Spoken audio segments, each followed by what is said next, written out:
con desprecio de Dios. Así el mérito de los actos virtuosos consiste en que el hombre, despreciando los bienes creados, se una a Dios como a su fin. Mas, el fin es mejor que los medios a él conducentes.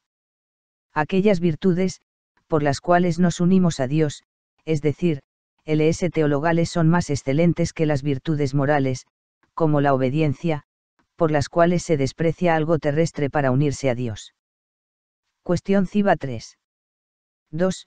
La obediencia, en tanto es virtud, en tanto es meritoria, en tanto es laudable, en cuanto se funda y nace de la fe, se nutre en la fe y termina en la caridad.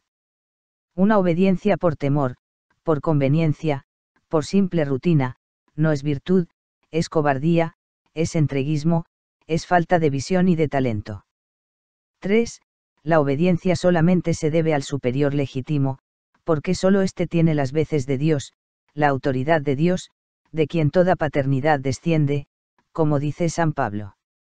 A un superior ilegítimo no se debe obedecer. 4. Sobre la obediencia a los hombres debe estar siempre la obediencia a Dios, porque la autoridad de los hombres se funda en Dios, representa a Dios, mientras no se aparte, mientras no contradiga la autoridad de Dios. 5. La autoridad de un superior humano, cualquiera que ésta sea, no es nunca absoluta, ni independiente, ni ilimitada. A este propósito dice Santo Tomás, el hombre está sometido a Dios en absoluto, en cuanto a todas las cosas, ya interiores, ya exteriores, y, por lo tanto, en todas está obligado a obedecerle, mas los súbditos no están sometidos a sus superiores en todas las cosas, sino determinativamente, acerca de algunas, respecto de las cuales los superiores son intermediarios entre Dios y los súbditos, mas, respecto de las otras cosas, están sometidos inmediatamente a Dios, por quien son instruidos. Mediante la ley natural o la ley positiva, la conciencia. 6.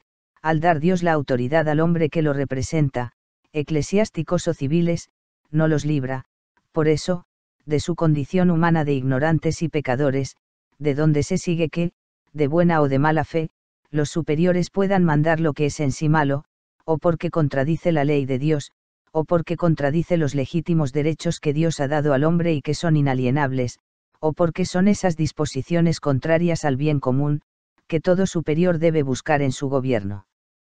De aquí se sigue que la obediencia que debemos a Dios es siempre absoluta, porque Él nunca puede mandar el error o el mal, pero la obediencia a los hombres es siempre condicionada al mandato que se da y a la legitimidad de la autoridad humana que la da.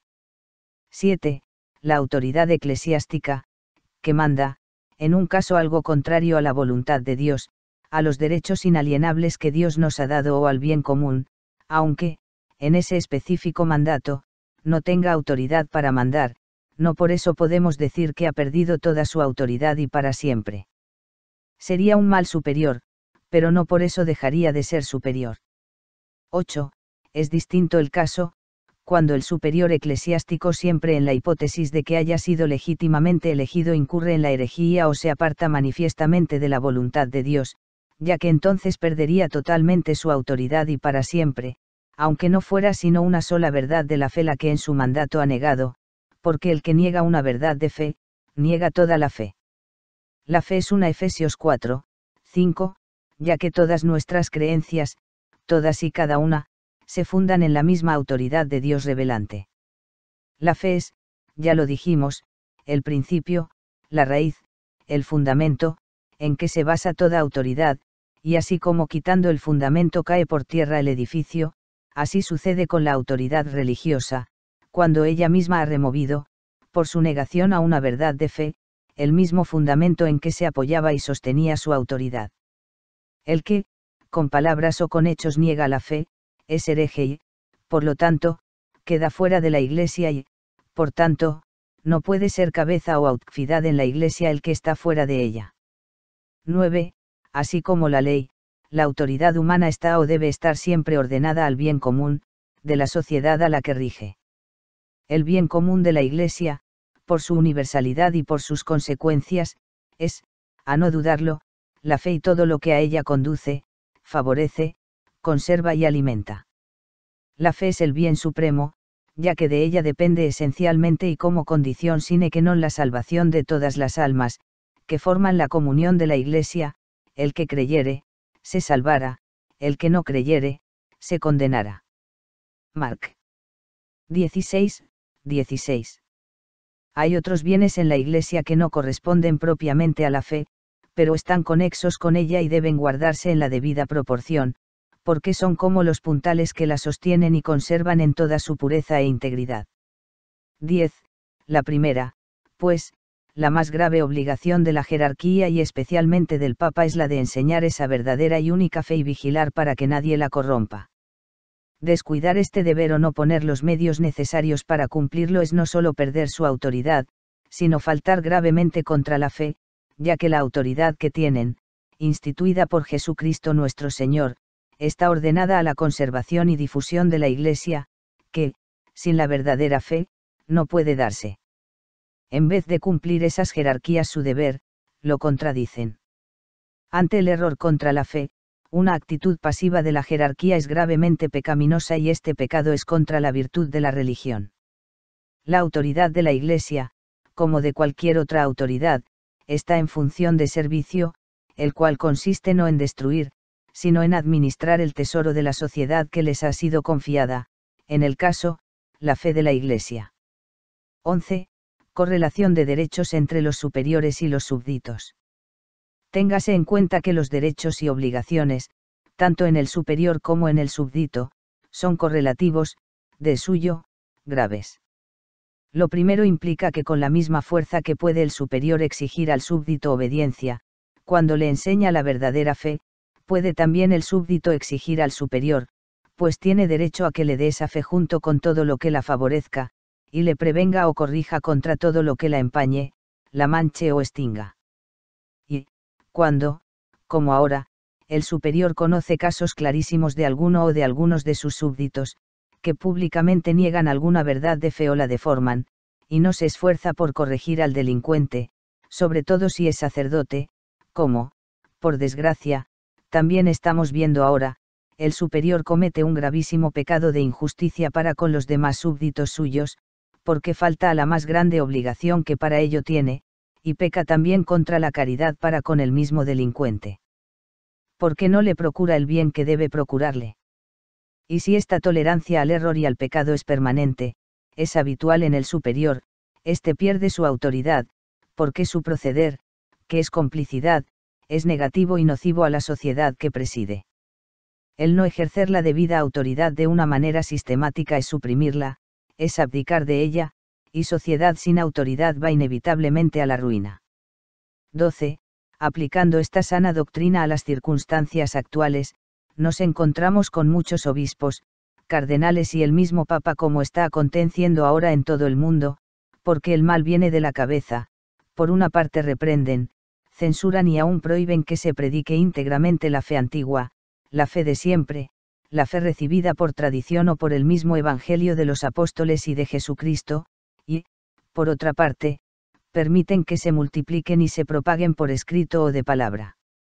Los errores contra la fe más absurdos, aún en los mismos seminarios, autorizan las supresiones de imágenes y devociones del pueblo cristiano, santas y benéficas devociones, aprobadas, recomendadas y aún mandadas por la Iglesia, favorecen la disolución callando, quizá manifiesta o ocultamente alentando o, tal vez, positivamente aprobando a los que la propagan, bendicen a los innovadores y sus novedades, aun cuando la experiencia muestre que son perniciosas para la fe del pueblo, tal vez. Trafican con la fe, y la falsean o permiten que se falsee tanto la fe, como la palabra de Dios, la teología y la filosofía católicas, las verdades de derecho natural, etc. etc. En ese caso, ante la evidencia de estas condescendencias y aprobaciones de los errores y de las herejías, cabe preguntarnos, ¿está el pueblo católico obligado a reconocer en esas personas la autoridad legítima de la Iglesia? ¿Está obligado a obedecerlos, o, por lo contrario, no solo puede desobedecerles, sino resistirles? 13. En toda sociedad hay un tácito cuasi contrato de rigurosa justicia entre el que manda y los que obedecen, en virtud del cual cada uno se obliga respecto del otro a cumplir su propia obligación, el súbdito a obedecer los justos mandatos del superior, respetando y guardando con eso, prácticamente, su derecho a mandar, pero también el superior se obliga a tutelar sobre todo los derechos esenciales del súbdito, aunque sea arriesgando el propio interés y bienestar, y, si el caso lo pidiere, la misma vida. Y qué bien y qué derecho más esencial en la Iglesia puede darse entre súbditos y superiores que la fe, para que cada uno cumpla con su deber. 14. Pero, aun prescindiendo de esta consideración y de todas las otras razones dadas y por dar, mirando el asunto desde el punto de vista meramente canónico, es también de suma gravedad, por las penas canónicas en que incurrirían los jerarcas de la Iglesia por abandonar la defensa de la fe. Veámoslo, aunque no sea sino de paso. El canon 336 dice: procurarán también los obispos que se conserve la pureza de la fe y de las costumbres en el clero y en el pueblo. Obligación gravísima, puesto que atañe nada menos que al fin esencial de la Iglesia, la salvación de las almas. Y el canon 1325 añade: los fieles cristianos, y a fortiori los obispos, estás obligados a confesar públicamente la fe siempre que su silencio, tergiversación o manera de obrar llevare consigo negación simplemente de la fe, desprecio de la religión, ofensa de Dios o escándalo del pueblo. Finalmente, el canon 2316 dice: es sospechoso de herejía el que espontáneamente y a sabiendas ayuda de cualquier modo a la propagación de la herejía. Veamos ahora la aplicación de estos cánones a las circunstancias actuales. ¿Cuántas de esas delincuencias lleva consigo el silencio de las jerarquías? Porque los obispos tienen obligación gravísima de hablar cuando se ataca pública y descaradamente la religión, o sea la fe, la moral, la liturgia. Can 336, están obligados a confesar públicamente la fe siempre que su silencio o manera de obrar ceda en desprecio de la religión, ofensa de Dios o escándalo del prójimo. Can 1325, 1. Son sospechosos de herejía si espontáneamente y a sabiendas ayudan de cualquier modo a la propagación de la herejía. Can 2316. Y ahora preguntamos, en casos, como el presente, el silencio de las autoridades religiosas y la manera de obrar de las mismas no lleva consigo desprecio de la religión, ofensa de Dios y escándalo del pueblo. Evidentísimo. Y, si así es, no es un modo, y bien eficaz, por cierto, de propagar la herejía o dejar que se propague, a causa del silencio que guardan. No cede ese modo de proceder en desprecio de la religión y escándalo del pueblo. Por los frutos que ese escandaloso silencio está produciendo lo podemos juzgar. Por eso audazmente nos atrevemos a decir que el principal culpable, a nuestro parecer, no sabemos a los ojos de Dios, el principal culpable de toda esta marejada existente en la Iglesia es su cabeza visible, es Juan B. Montini. Porque, con frecuencia habla maravillosamente, sí, pero, a pesar de haber sido más de una vez, extremosa e increíblemente audaz en otras muchas cosas, sino atañentes formalmente a la fe propiamente dicha, de lo cual tenemos razones para dudar, si al filo con ella, para modificarlas en sentido peyorativo. En el caso de la misa, yo no veo que haya manera de exonerar a Paulo VI de una claudicación en la fe, para complacer a los herejes y establecer su soñado ecumenismo. Abusando increíblemente de su autoridad que no ejerce como debe y todo el sano pueblo católico reclama a gritos, él deja correr las cosas a la chita callando, como si lo hiciera expresamente para que los herejes se envalentonen cada vez más, las verdades de la fe, incluso las más fundamentales, como la existencia de Dios, la divinidad de Jesucristo, la autenticidad y divina inspiración de las Sagradas Escrituras, etc. Se nieguen o se pongan públicamente en duda, con gravísimo escándalo de todo el pueblo verdaderamente católico, que se haya confundido, desorientado, perplejo y derrotado y asqueado de tanta lenidad o cobardía o traición o lo que sea, que Dios lo sabe, sin que a esos herejes se les arroje de la Iglesia, fulminando sobre ellos la excomunión, el anatema, sobre todo, sabiendo, como se sabe, por confesión propia, como en el caso de Teilhard, que se quedan dentro de la Iglesia, para demolerla. ¿Quién es, pues, el principal demoledor de la Iglesia, sino el que, pudiendo y debiendo, con obligación suprema, cumplir los cánones 336, 1325 y 2316, deja que las cosas sigan corriendo, desmoronándose y perdiéndose la fe, juntamente con las almas. Nos duele en el alma tener que decir estas cosas, pero las hemos tenido tanto tiempo calladas, nada más por el respeto religioso que se debe al legítimo vicario de Cristo, que ya no podemos silenciar más nuestra conciencia. Para mí Juan B. Montini no es un legítimo papa y esta afirmación quizás signifique la salvación de la Iglesia y de la fe de muchas almas. Capítulo 14. El Majestad Reverendo Pedro Arrupe, Prepósito General de la Compañía, visita a México para intensificar la revolución latinoamericana.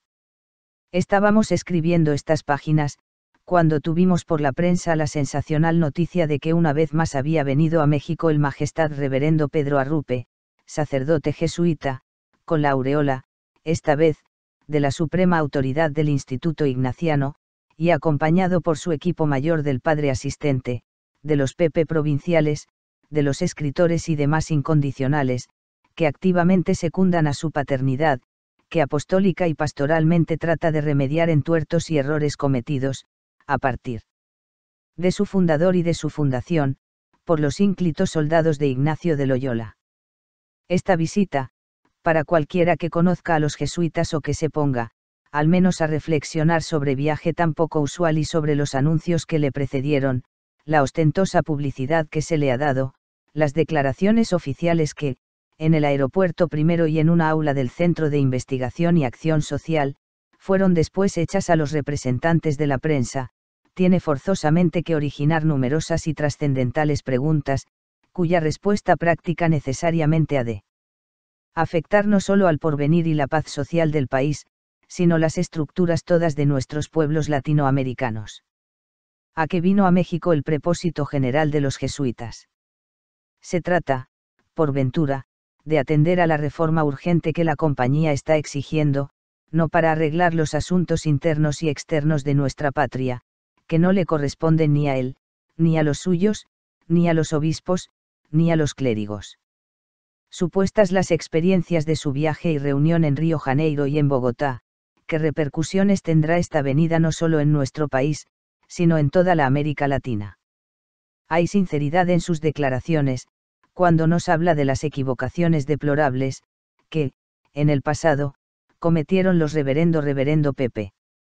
De la Compañía de Jesús. El periódico Excelsior compendia, en llamativo encabezado, la conferencia de prensa, dada por el P.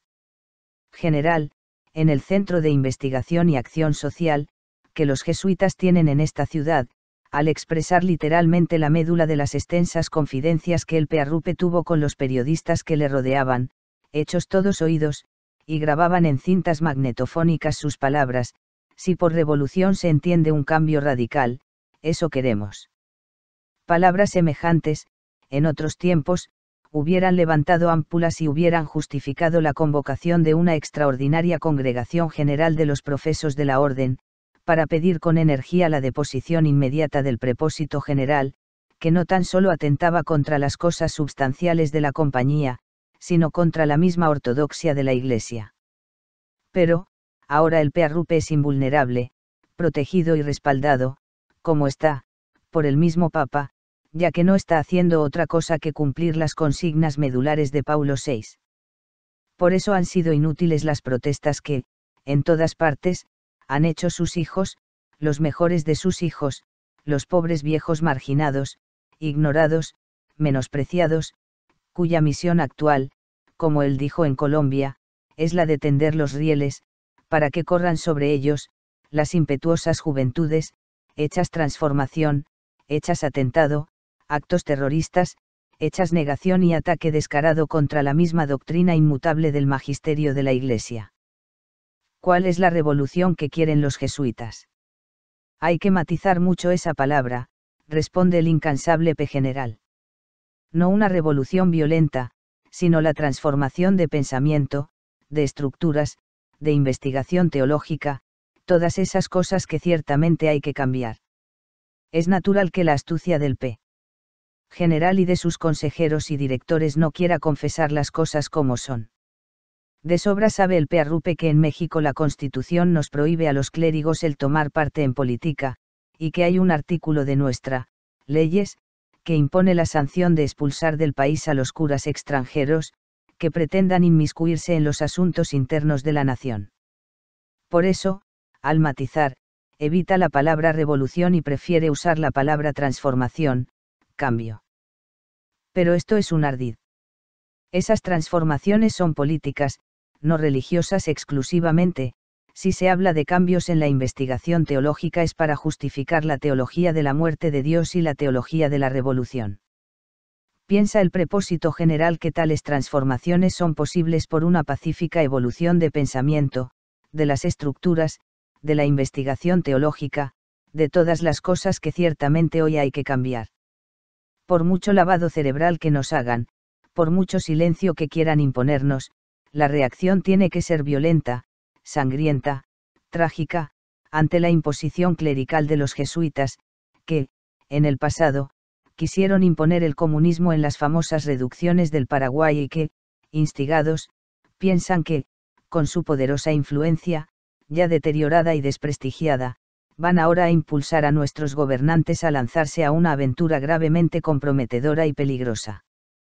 Ya lo indiqué antes, y me permito repetirlo de nuevo, el mayor error de nuestros gobernantes sería el asociarse con el clero político, sería el dejarse adormecer por el canto de sirena del Pearrupe, de los Méndez Arceo y de todos esos improvisados caudillos, que quieren montarse en el caballo, y que, en su pequeñez pretenden emular las gestas del Che Guevara y de Camilo Torres.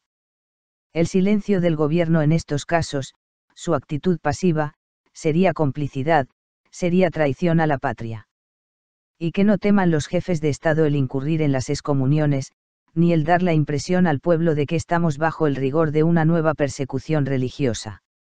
El gobierno no persigue a la Iglesia, sí, en el cumplimiento de sus más altos deberes, impide la subversión, protege el bien común y defiende los legítimos intereses de los particulares, garantizados por la misma Constitución, cuando, con el pretexto de pastoral, de justicia social y de autenticidad evangélica, son precisamente los clérigos y los jesuitas los que solapadamente están sembrando la desconfianza, la inconformidad, el descontento y la subversión en todo el país. Cambiar la teología. La frase es increíble y atrevida. Piensan estos inquietos y revolucionarios jesuitas que la ciencia portentosa de nuestros grandes teólogos, que ellos ni siquiera conocen, está ya superada por una nueva teología que corresponda al nuevo pensamiento, a la nueva religión, que el Papa Montini y sus aliados quieren imponernos. El problema es, pues, religioso y político. En cuanto religioso, no nos puede ser indiferente, ya que para nosotros la religión no es un adorno, un vestido que cambiamos, según los gustos o conveniencias, sino es el sentido, la proyección de toda nuestra vida. En cuanto político, tampoco nos puede ser indiferente, va de por medio el tesoro de nuestras libertades, de nuestros derechos, de nuestra misma personalidad humana. Y los jesuitas del Pearrupe son, ante todo, políticos. Y cuando digo son palabras del P. General que nuestro compromiso político es un compromiso político hasta el fondo, creo que lo podemos probar. ¿Y cuáles son las pruebas?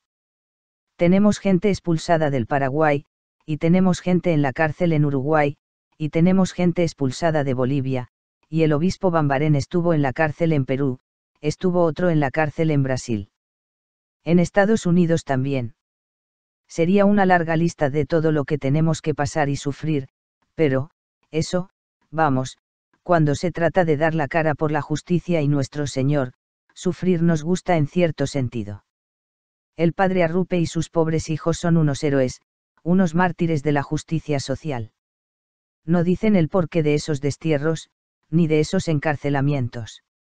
No dicen las enormes convulsiones sociales, que la prédica y la acción de los jesuitas han ocasionado y empujado en esos países hermanos, en los que la entereza y decisión de sus gobernantes, pese a su innegable catolicismo, se han visto obligados a acudir a esas sanciones extremas, cuando todo otro remedio resultó estéril.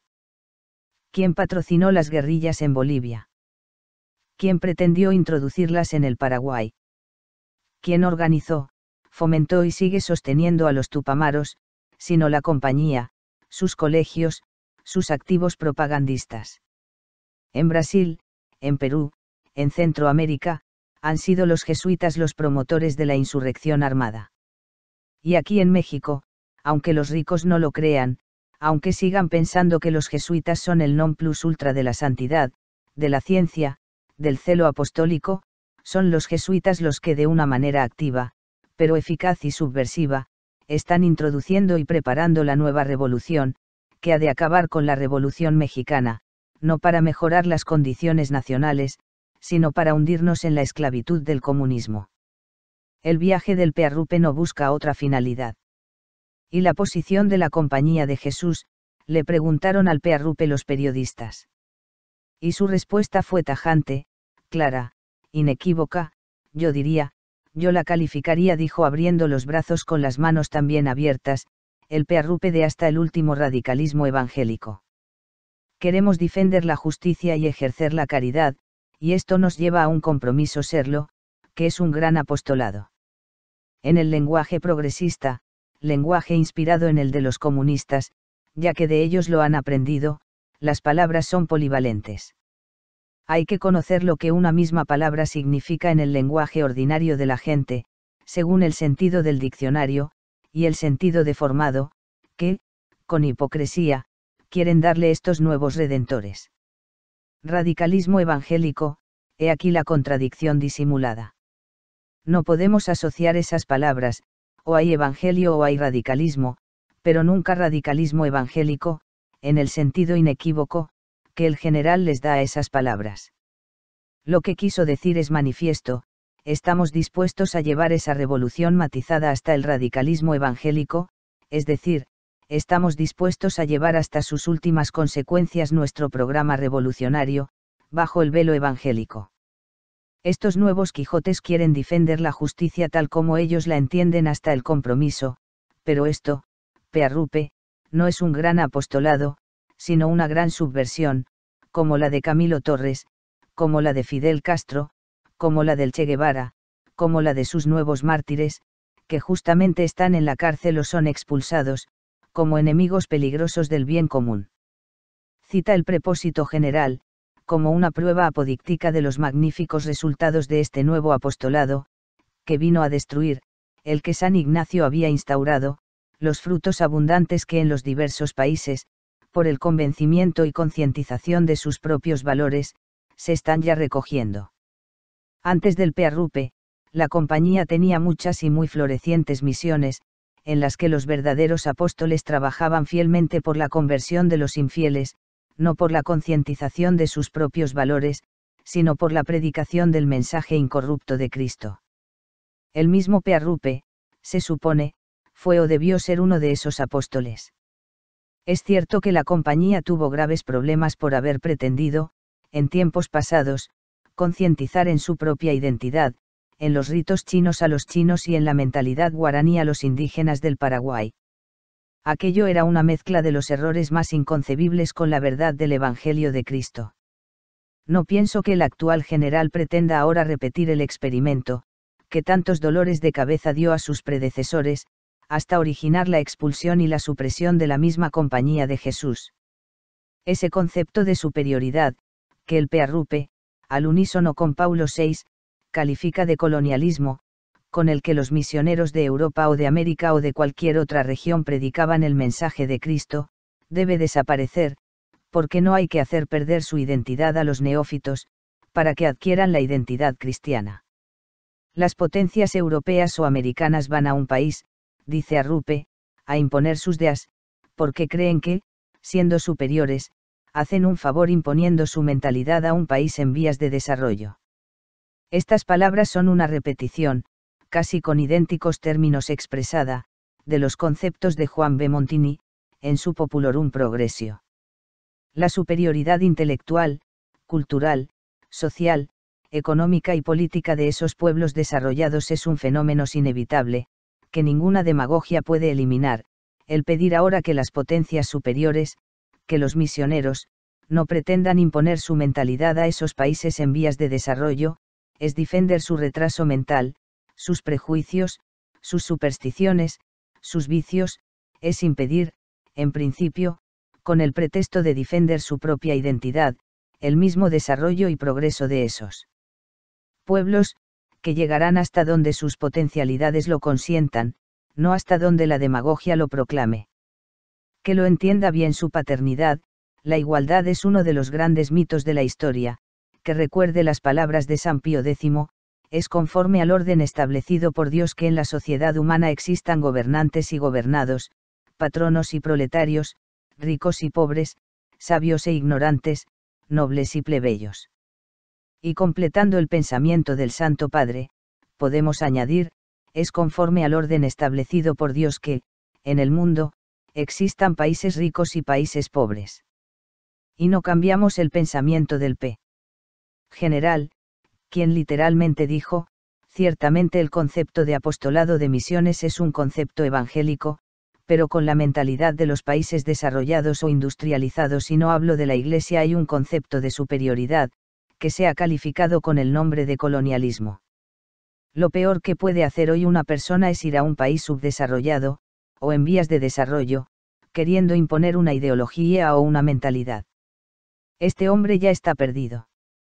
En poco tiempo estará fuera de ese país, porque no lo aceptan, y con razón, pues cada quien tiene su idiosincrasia y derecho a desarrollar su propia ideología. Esto repercute en nuestro trabajo apostólico en el sentido de que somos hijos de nuestros hijos y sin darnos cuenta podemos llevar esta manera de pensar. Estas palabras del P. Arrupe, son un programa, detestable programa, que viene a contradecir el mismo programa evangélico. Jesucristo dijo, id y predicad, id y enseñad. Y la predicación y la enseñanza, en su misma esencia, tienden necesariamente a cambiar, a enriquecer la mentalidad y los conocimientos de los discípulos. El misionero necesariamente, por razón de su misma vocación, está comprometido con Dios, no con los hombres, a difundir la buena nueva, a cambiar la mentalidad de los neófitos, a deshacer las tinieblas del error y del pecado en las que, por siglos, han vivido esas gentilidades, cuya identidad es precisamente el impedimento que hay que remover para la transformación radical y salvadora. El propósito general comprende luego su error y quiere componerlo, hundiéndose más en sus propias elucubraciones. Yo no aplicaría jamás, y que quede bien claro, que la Iglesia ha tenido nunca colonialismo. La Iglesia ha dado a veces esa impresión, por sus métodos educativos, por su modo de ayudar, por sus estudios, hasta por sus edificios. Qué contradicción más manifiesta. Qué desorientación fundamental en los principios. La Iglesia nunca ha tenido colonialismo, aunque la Iglesia ha dado a veces esa impresión, por sus métodos educativos. El padre Arrupe supone las misiones y niega las misiones, al suponer que es colonialismo o algo parecido al colonialismo el pretender modificar, aunque sea para cristianizar, la mentalidad de los pueblos paganos. Un misionero que vaya a un país del tercer mundo tiene que ir a servir a ese país, supeditado a las autoridades de ese país, y de acuerdo con la mentalidad de ese país. Si no lo hace así, mejor que no vaya, porque se convierte en un estorbo. Con este criterio, las misiones católicas salen, no digo ya sobrando, sino salen estorbando, ya que forzosamente el misionero, en su labor apostólica, tiene que mejorar y aún, en muchos casos, contradecir los moldes de una vida rudimentaria y aún antagónica a los principios mismos de la religión católica. Si así habla el general, ¿cómo hablarán los simples soldados? Después de estos breves comentarios, que hemos hecho a los conceptos novedosos del padre Arrupe, habrá todavía ingenuos que sigan creyendo en la apostólica labor de los jesuitas, en estos tiempos de transformación y de aggiornamento. Compañía de Jesús. ¡Ay, Jesús, qué compañía! 3 actitudes distintas frente al neomodernismo. San Gregorio Magno escribió una frase memorable, que, en las actuales circunstancias de herejía, de apostasía y de cisma, nos parece de una importancia capital, para esclarecer la conciencia de tantos timoratos o engañados, como hoy, consciente o inconscientemente, están colaborando, en la satánica revolución, que, desde dentro, llevan a cabo esa autodemolición de la Iglesia fundada por Cristo, sí, para defender la verdad, escribe el gran pontífice, se corre el riesgo de que sobrevenga un escándalo, es preferible que venga el escándalo, antes que dejar de defender la verdad. Y el melifluo San Bernardo, en frase de idéntico sentido, escribe, el que, por obediencia, se somete al mal, está adherido a la rebelión contra Dios y no a la sumisión debida a él. Citemos unas palabras del Divino Maestro, que confirman las dos frases de esos dos santos: porque es forzoso que vengan escándalos, dada la fragilidad y malicia de los hombres, pero ay de aquel por quien el escándalo viniere. Si tu mano o tu pie te hace tropezar, córtalo y arrójalo lejos de ti. Más te vale entrar en la vida manco o cojo, que ser, con tus dos manos o tus dos pies, echado al fuego eterno. Mateos 8, 7 y ss. Ante la subversión actual en la Iglesia, guerra satánica, total, a muerte contra la religión, solo son posibles tres actitudes: la de la claudicación, la de la sumisión y la de la resistencia. La primera actitud es la de aquellos que ya perdieron la fe. Al asumir esta actitud, los católicos, sean simples fieles, sean sacerdotes, sean obispos, o cardenales, o sea el Papa, no solo se han pervertido, no solo han abandonado la fe tradicional, sino que se han convertido en activistas incansables, en difundidores y defensores de las herejías modernistas. Conscientemente quieren la autodemolición de la Iglesia y a ella consagran todos sus recursos y las torcidas interpretaciones que su soberbia ha dado a la palabra revelada. Los sumisos, que, por desgracia, abundan, por incapacidad mental, por conveniencia o por cobardía, insisten en defender que, en el bien o en el mal, en la verdad o en el error, debemos estar con el Papa y con los obispos, de tal manera que es preferible ir al infierno por obediencia que ir al cielo por esa que ellos llaman desobediencia. A muchos de estos o les falta cabeza o les falta ciencia o les faltan pantalones, para decidirse a obrar, según su conciencia y el don sobrenatural de la fe que en el santo bautismo recibimos. La tercera actitud, la única verdaderamente católica, coherente, provechosa y necesaria para la vida eterna, es la que, ante los evidentes derrumbes en la Iglesia de Dios, ante la autodemolición, que estamos presenciando y de la cual el mismo Paulo VI ha dado testimonio, ante el hecho innegable de que ahora hay ya dos religiones, dos economías del Evangelio, dos distintas mentalidades, ellos con plena conciencia de su responsabilidad ante Dios y ante los hombres, solemnemente declaran que entre la religión de 20 siglos, de todos los papas y de todos los concilios, y la religión del aggiornamento, del ecumenismo, la de Juan XXIII, Paulo VI y su concilio pastoral, no estamos dispuestos, incluso a costa de la vida, de todas las difamaciones, calumnias y afrentas, a conservar la fe de siempre, la fe de nuestro bautismo, la de nuestra eterna salvación.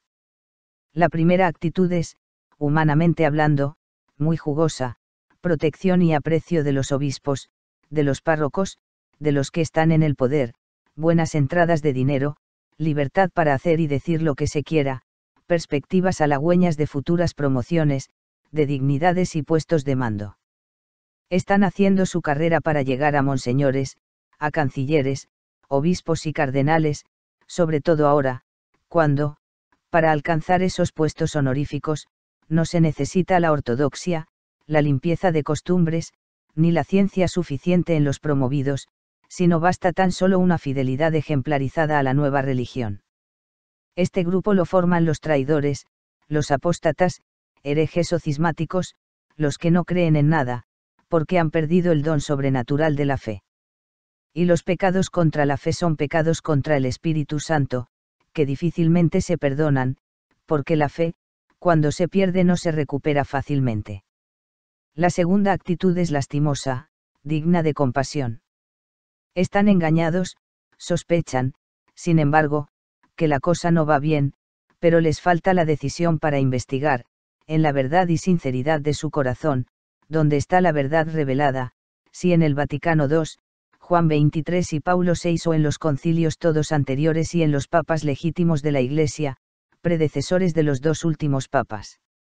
Porque hay contradicción evidente, hay dos religiones opuestas, hay la Iglesia de las catacumbas y la Iglesia triunfalista de Juan B. Montini, que no es la de Cristo. La indecisión, la cobardía no excusan de pecado, ni la ignorancia, a no ser que ésta sea invencible, pero recordemos que, en los bautizados, no puede darse esa ignorancia invencible en las verdades elementales para la salvación, a no ser que se haya perdido voluntariamente el don sobrenatural de la fe, por un pecado contra la fe.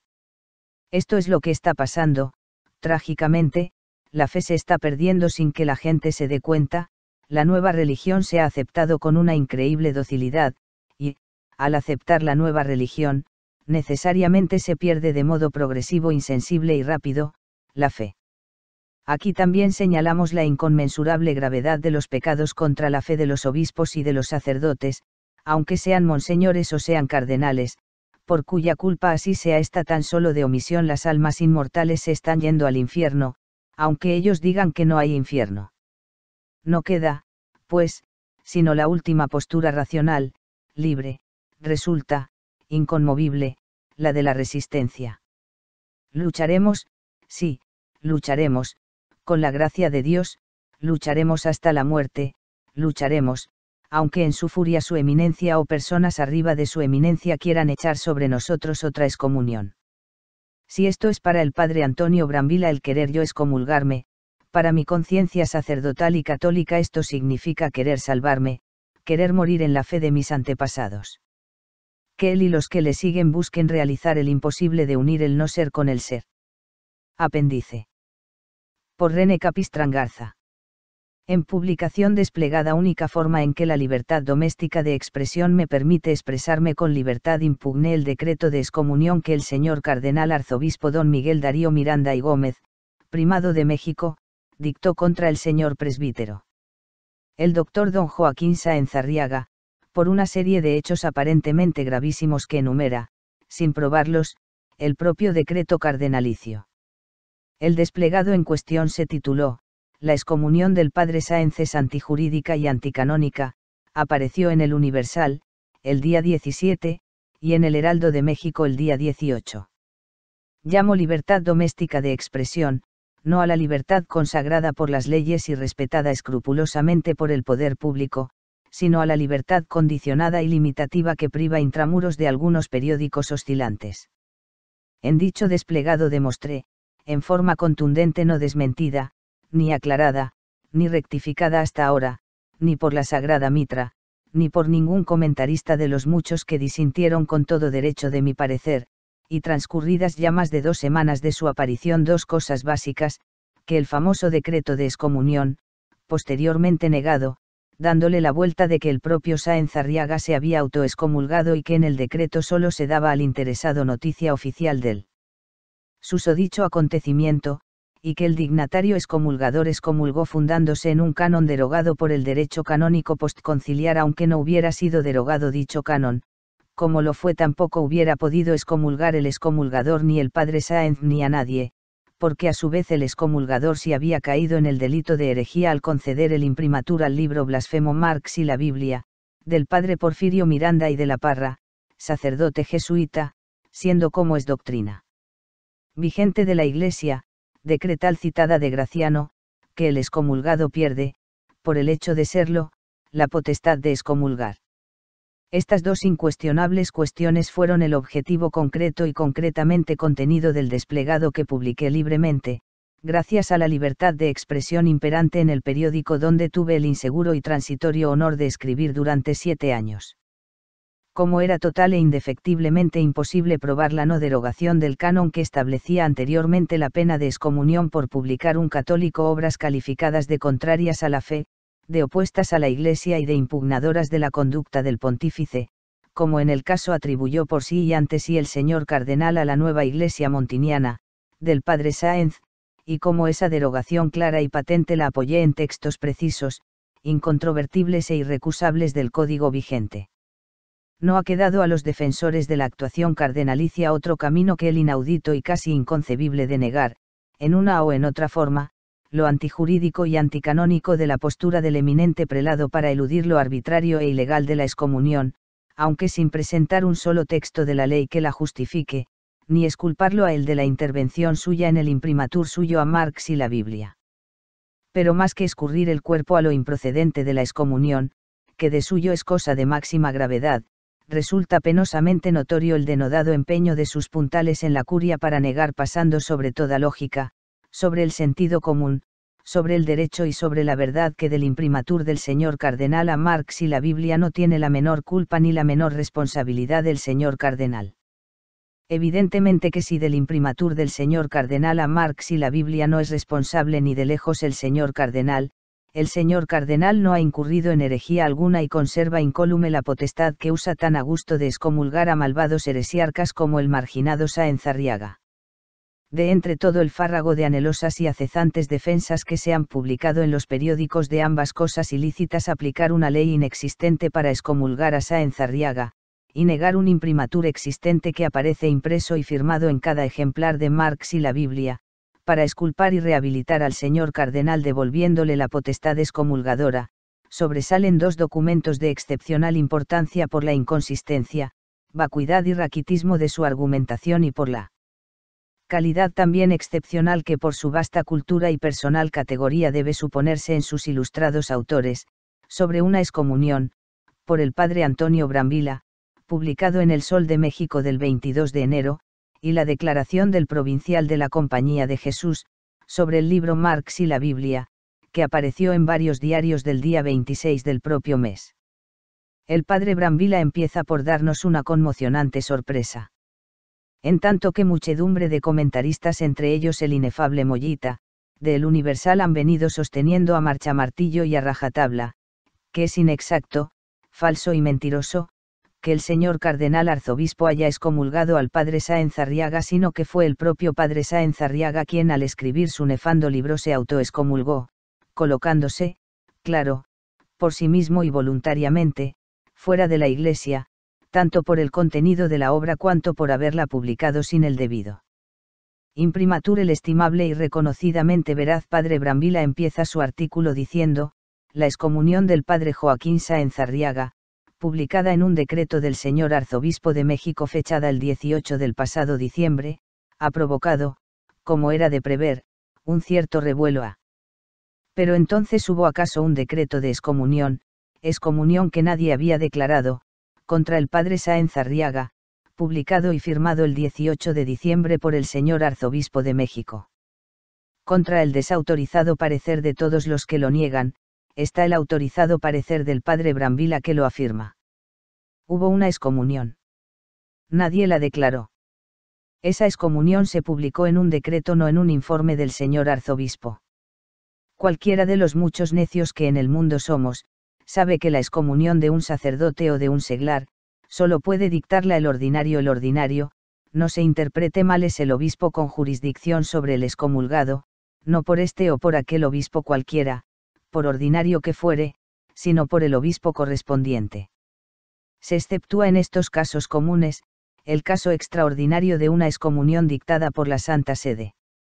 Claro que lo que puede el obispo lo puede con mucha mayor suma de razón, el Papa. Pero el padre don Antonio Brambila, además de ser veraz, no es tonto, no es ignorante. Muy por el contrario, es inteligente y es ilustrado. Y para no caer en sus propias redes afirma que el señor arzobispo no excomulgó a Sáenz Arriaga, sino que simplemente lo declaró excomulgado.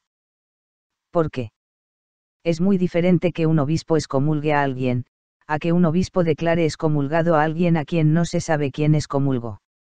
De ahí la brillante tesis de que Sáenz Arriaga no fue excomulgado, ni mucho menos, por el señor arzobispo, sino que torpemente se autoexcomulgó a sí mismo y por sí mismo, debido a sus nefandos errores, entre ellos el principal, señalar al Papa como responsable de que varios obispos y cardenales esparcidos por todo el orbe y aún él mismo, acaudillen la desviación de la doctrina, tanto en lo religioso consintiendo confusiones dogmáticas, como en lo político, social y cívico, dirigiendo la proa de la barca de San Pedro hacia el casi victorioso marxismo-leninismo.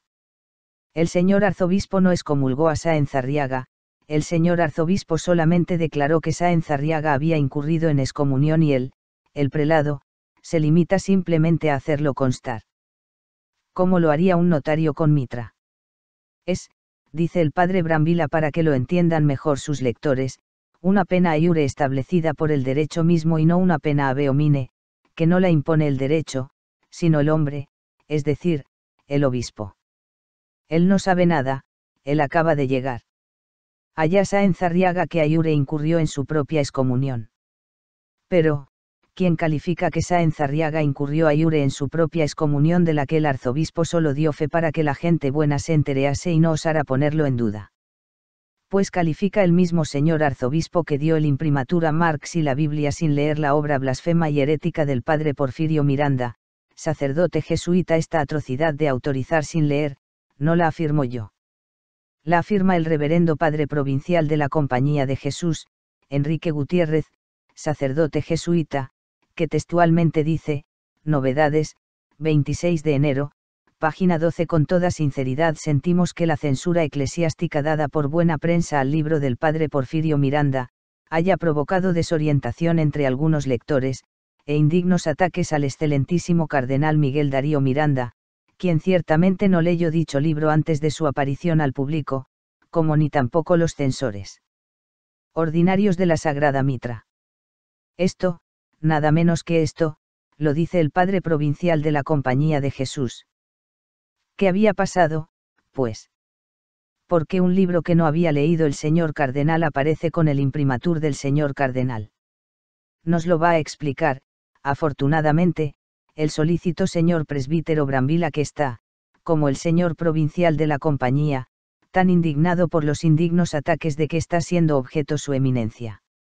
El libro del padre Porfirio Miranda, sacerdote jesuita Marx y la Biblia circula con el imprimatur del señor cardenal arzobispo, desde hace más de medio año. Hace más de medio año, pues, que el imprimatur cardenalicio a un libro herético y blasfemo, sirve de pasaporte, causando escándalo en los fieles, en el supuesto remoto de que todavía los fieles sean capaces de escandalizarse por algo. Ah. Pero ustedes creen que el imprimatur del señor cardenal lo puso el señor cardenal. Pues están sus mercedes completa y totalmente equivocados. Él, ciertamente, no había leído el libro, según nos lo informa el padre provincial, pero otros pusieron el imprimatur. ¿Y quiénes fueron los temerarios? ¿Quiénes fueron esos otros que pusieron el imprimatur? Ni tampoco lo pusieron, agrega amablemente el padre Brambila, ninguna de las autoridades secundarias que en ausencia del prelado tienen capacidad de darlo. El vicario general de la arquidiócesis se enteró con algún retraso de la salida del libro, de que ostentaba el imprimatura y de que estaba lleno de graves errores. Y acaso por el retardo y porque el señor cardenal estaba ausente, no se apresuró a hacer una rectificación. ¿Acaso habrá sido por eso? Era preferible el escándalo inevitable. Pero agrega Brambila, regresado el cardenal, seguramente por el cúmulo de atenciones diversas y por haber pasado un poco la actualidad del asunto, tampoco le pareció prudente volverlo a suscitar. Entretanto, el libro seguía circulando con el airoso imprimatur. Era preferible que con el imprimatur del señor cardenal circularan la blasfemia y la herejía de que el marxismo es la auténtica expresión del cristianismo, a que el señor cardenal se recargara demasiado de trabajo y actualizara errores que ya hacía como medio año circulaban con su aval. Tenemos, pues, que el tiempo, en primer lugar, y las ocupaciones, en segundo, hacen lícito dejar correr la barbaridad de que la herejía se halla dentro del dogma católico, que es a lo que equivale el imprimatur en una obra. Pero si ni el señor cardenal, ni las autoridades secundarias que en ausencia suya podían haberlo hecho, pusieron el imprimatur, ¿quién fue, entonces, el fantasma que lo puso? Porque el padre Brambila declara enfáticamente en el artículo citado, me consta que el señor arzobispo no concedió dicho imprimatur. Menos mal que después nos aclara que le consta también que sí lo concedió. Dice Brambila, lo que pasó con ese imprimatur se llama en castellano franco, simplemente abuso. Y aquí la sensacional revelación, los padres jesuitas que trabajan en la editorial Buena Prensa, han gozado de tiempo atrás de una autorización para censurar ellos mismos las publicaciones que editan. Es asunto de confianza, y hasta aquí los jesuitas se la habían merecido justamente, pero agrega Brambila, la aprobación del arzobispo de México no fue ni pedida, ni dada. y no fue la editorial Buena Prensa la que editó el libro, simplemente se cometió el abuso de poner el imprimatur diciéndole al impresor que lo pusiera. Lo cierto es que el arzobispo de México no aprueba de manera alguna el pernicioso libro del marxista Miranda. Hasta aquí el padre Brambila. Pero no es lícito, natural y casi obligatorio preguntar por qué, después de medio año de circular el pernicioso libro, y de que muchos comentamos con asombro el pequeño abuso del imprimatur cardenalicio cometido por los jesuitas, el señor cardenal guardó absoluto silencio dejando correr la herejía, como doctrina conforme en todo a la ortodoxia cristiana, para no actualizar una cuestión que ya, en 6 meses, se caía de puro vieja. Resulta, por tanto, de lo dicho, redicho, afirmado, reafirmado y confirmado por el padre Brambila El Sol de México, 22 de enero, página 4, que la aprobación del arzobispo de México para Marx y la Biblia, no fue pedida ni fue dada, que fue un abuso de los reverendos padres jesuitas poner el imprimatur al pernicioso libro y que no fue la editorial Buena Prensa la que lo editó. Debo ilustrar al lector acerca del hecho de que la editorial Buena Prensa es propiedad de los reverendos padres jesuitas, que según el padre Brambila cometieron el abuso de poner, sin permiso, el imprimatur del cardenal al pernicioso libro. Y al padre Brambila le parece injusto y dañoso que se acuse al prelado de complacencia con un hereje de izquierda, mientras declara excomulgado a otro hereje que es de derecha. Al mismo nivel el hereje Miranda y el hereje Sáenz.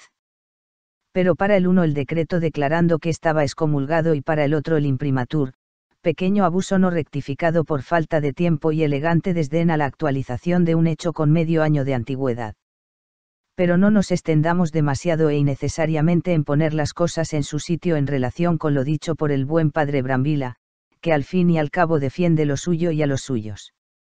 Eso sí, con mucha cortesía, gran caridad y ejemplar sensatez, como cuando dice que Sáenz Arriaga hace una afirmación soberanamente tonta y agrega que el propio padre Sáenz dice lo que no es cierto, que la verdadera Iglesia está formada por él y un pequeño grupo de energúmenos, entre los cuales energúmenos se encuentra este energúmeno servidor de ustedes que firma al calce, como decía un diputado de los de antes, y otras expresiones así de caritativas y evangélicas cuando las emplea él. Pero insufriblemente ofensivas cuando las usamos los pobres. Ahora voy a ocuparme, mejor dicho, a desocuparme de algunas fantásticas cosas que dice en su declaración, Novedades, 26 de enero, página 12, el BDO. Padre Enrique Gutiérrez, sacerdote jesuita, provincial de la Compañía de Jesús en México, en relación con lo afirmado por el cuidadoso padre Brambila. Este nos informó ya que la Compañía de Jesús Buena Prensa, o sean los jesuitas, ha gozado de tiempo atrás una autorización para censurar ellos mismos las publicaciones que editan y que en este caso abusaron de esa confianza, porque ni solicitaron ni obtuvieron el imprimatur cardenalicio con que circula gloriosamente Marx y la Biblia.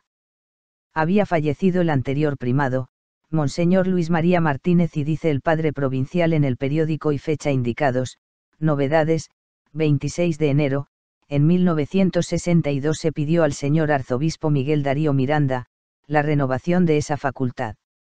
Existen numerosos datos para pensar que fue otorgada. Desde esa fecha hasta el presente. Buena Prensa ha extendido la censura eclesiástica a nombre del señor arzobispo, a más de 100 libros, entre otros, en 1965, a uno del mismo padre Porfirio Miranda, sacerdote jesuita, Hambre y sed de justicia, sin que nunca haya habido alguna aclaración en contrario por parte de la Sagrada Mitra de México. Como se advierte sin mayor esfuerzo intelectual, existen numerosos datos para pensar que fue otorgada. Pero solo para pensarlo, no para asegurarlo ni para probarlo, lo que significa que no hay certeza, seguridad documental de que haya sido otorgada nuevamente la dicha facultad. Eso, no obstante, continúa el padre provincial, en esta certeza, cual certeza si solo había numerosos datos para presumir que se la habían otorgado. Buena Prensa recibió para dar la censura eclesiástica de la arquidiócesis, el libro Marx y la Biblia, que ya tenía la aprobación de la Compañía de Jesús. Esto es una declaración, yo diría una confesión formal, clara, ineludible e innegable de que la editorial Buena Prensa publicó Marx y la Biblia, desmintiendo categóricamente la afirmación categórica del padre Brambila, y no fue la editorial Buena Prensa la que editó el libro. El Sol de México, 22 de enero, página 4. Brambila, no fue la editorial Buena Prensa la que publicó el libro. El provincial de la compañía, en esta certeza Buena Prensa recibió para dar la censura eclesiástica de la arquidiócesis el libro Marx y la Biblia, que ya tenía la aprobación de la Compañía de Jesús. Buena Prensa concedió la censura basada en que los censores de la orden eran competentes para descubrir una falla contra la fe en que quedamos, veraz y sereno padre Brambila. En que quedamos prudente y sabio provincial de la Compañía de Jesús.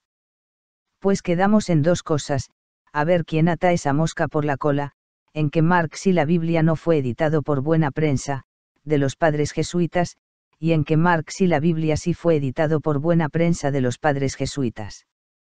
El recurso es altamente filosófico, teológico, cristiano y evangélico, y hasta un poco folclórico, para justificar que Marx y la Biblia circule por doble partida con bandera ortodoxa, en tanto que a Sáenz Arriaga, hereje, cismático, energúmeno y rebelde, se le declaró excomulgado. No se le excomulgó por dar la batalla en pro de la Iglesia de siempre contra la nueva Iglesia acaudillada por Paulo VI y sus obispos y cardenales, tipo Méndez Arceo, de Cuernavaca, Elder Cámara, de Recife y Olinda.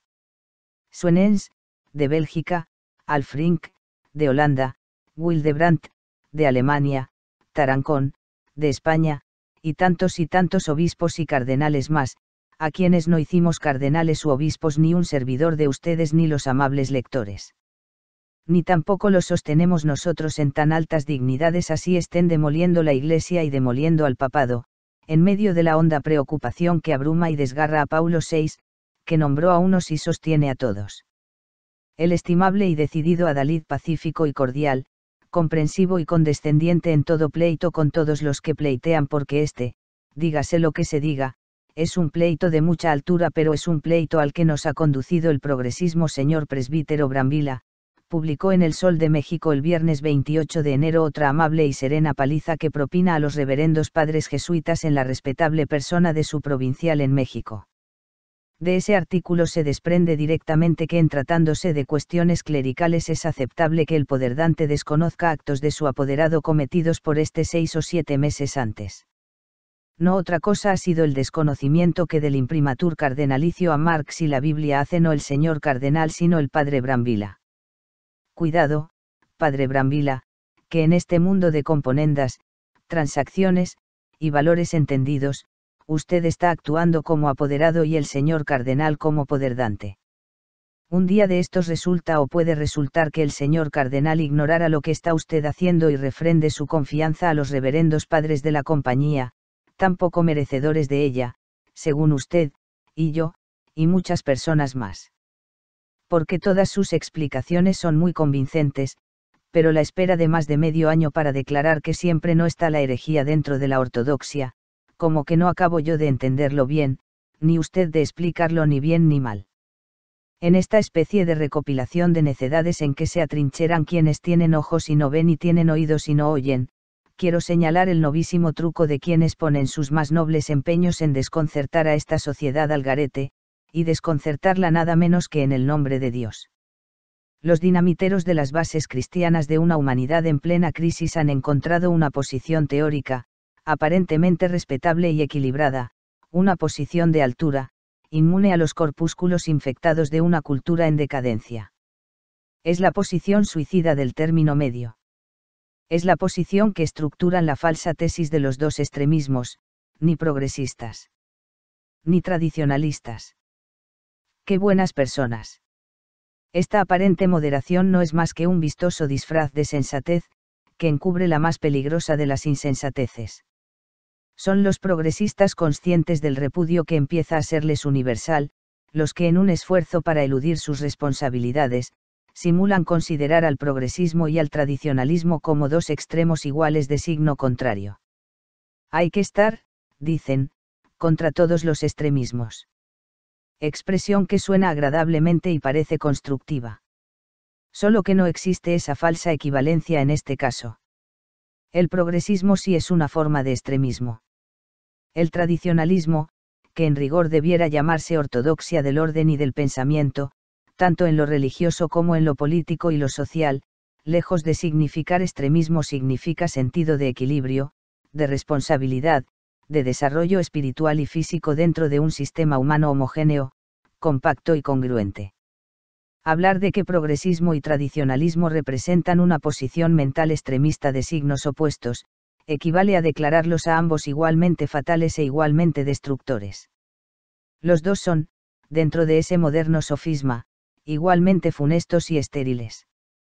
Esto apenas es una maniobra primaria para combatir la supervivencia social desde otra forma diferente pero falsa de supervivencia social. Huir de esos dos extremismos, es caer a plomo en el único de los dos que es verdaderamente extremista, el progresismo. En lo social, en lo político, y sobre todo en lo religioso, el progresismo, el extremismo, es la libertad irresponsable, de la destrucción sistemática, la desmoralización ilimitada fuera y dentro de la familia y de la patria. La claudicación de la civilización y la falsificación de la cultura. Es lo que engendra los tlatelolcos, los 10 de junio y los pólforos hepatantes.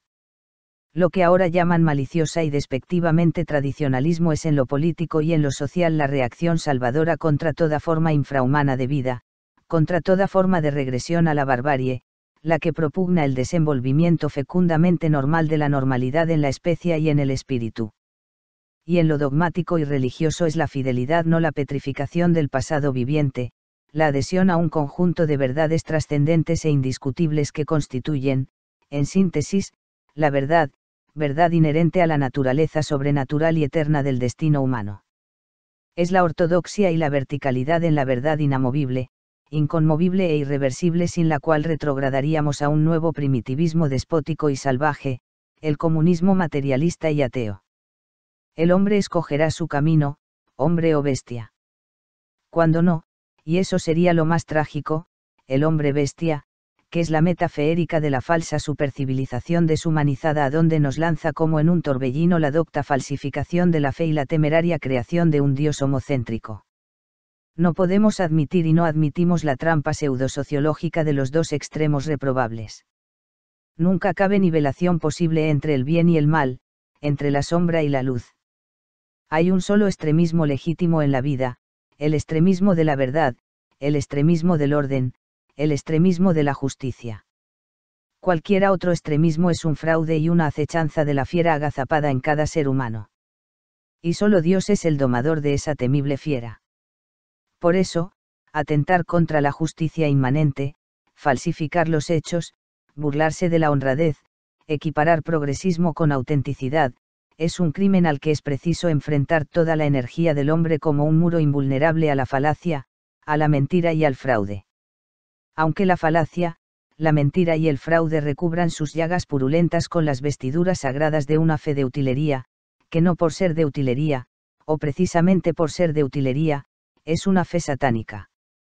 Pero dejando aparte con indulgencia parecida a la que caracteriza al padre Brambilla en sus batallas periodísticas la mayor o menor responsabilidad de los jesuitas en estas trapisondas que a la limón han expuesto el padre Brambilla y el padre provincial, queda en pie, más sólido y más firme que las pirámides de Egipto, este hecho incontrovertible, que en el año 1962 los jesuitas editaron con el imprimatur de la Sagrada Mitra más de 100 libros sin que el ordinario, es decir, el obispo, se tomara el trabajo de leerlos.